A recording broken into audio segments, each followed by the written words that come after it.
एक समय की बात है। एक टिड्डा और एक चींटी नदी के किनारे रहते थे। गर्मी के मौसम में जब चींटियां किसान के खेत से अनाज इकट्ठा करने में व्यस्त थीं, तब टिड्डा मस्ती में अपने दिन बिता रहा था।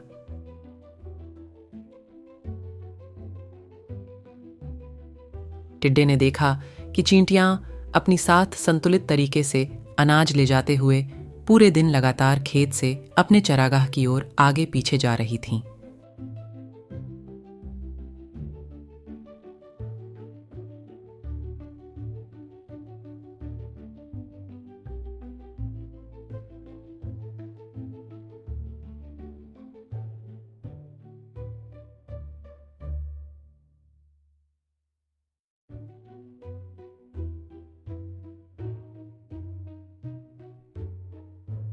वे सुबह से शाम तक एक ही कार्य को दोहराते हुए वास्तव में कड़ी मेहनत करते थे।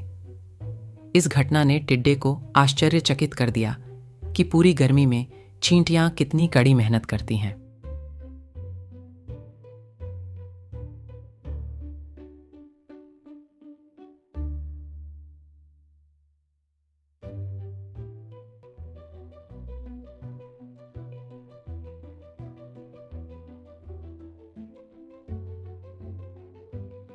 दूसरी ओर टिड्डा अपने गर्मी के दिन बिल्कुल आलस्य और मौज मस्ती में बिता रहा था।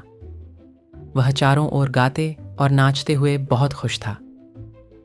जबकि उसने चींटियों को भी कहा, अरे चींटियों, क्यों इतनी मेहनत कर रही हो? इतनी अच्छी और सुनहरी धूप है, नाचो गाओ और मस्ती करो।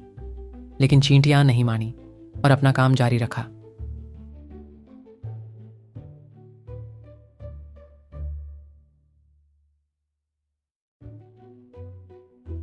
इससे टिड्डा जोर जोर से हंसने लगता और वह इतनी मेहनत करने के लिए चींटियों का भी मजाक उड़ाता।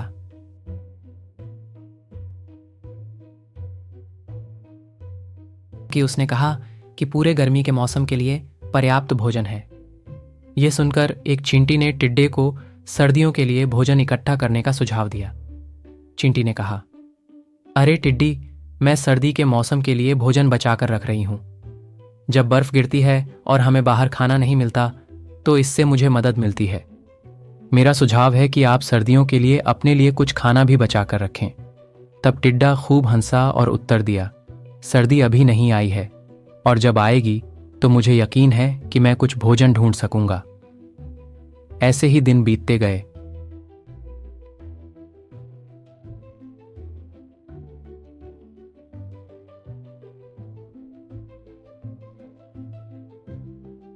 और फिर एक दिन सर्दी आ गई। हर जगह बर्फ गिरने लगी और सब कुछ गहरी बर्फ में ढक गया। झील जमी हुई थी, कहीं भी भोजन का दर्शन नहीं हुआ। टिड्डे के लिए भोजन और आश्रय ढूंढना पूरी स्थिति बहुत कठिन हो गई। वह अब न तो गा सकता था, न नृत्य कर सकता था, और न ही मौज मस्ती कर सकता था, क्योंकि वह जीवित रहने के लिए कठिन संघर्ष कर रहा था।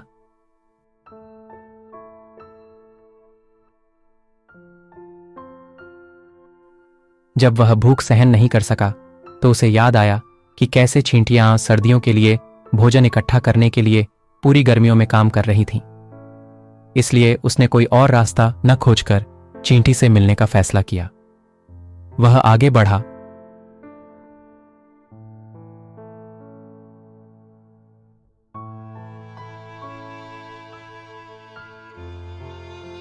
और उसका दरवाजा खटखटाया। जब चींटी ने दरवाजा खोला, तो टिड्डे ने उससे कुछ भोजन और आश्रय देने का आग्रह किया। मुझे बहुत भूख लग रही है, कृपया आप मुझसे कुछ भोजन साझा करें, उन्होंने कहा। कठिनाइयों को महसूस करते हुए चींटी ने विनम्रतापूर्वक उसके साथ कुछ भोजन साझा किया, जिसके लिए टिड्डा पूरी तरह से आभारी महसूस कर रहा था। साथ ही उसे कुछ घास भी दी, ताकि वो अपने आप को ढक सके और ठंड से बच सके। टिड्डे को पूरी गर्मियों में भोजन इकट्ठा करने के महत्व का भी एहसास हुआ। टिड्डे को एहसास हुआ कि समय को कभी भी बर्बाद नहीं करना चाहिए और समय का सही उपयोग करना चाहिए। I hope you like my videos. We need your support and love. Please subscribe my channel for more videos. And don't forget to press like button. Thank you.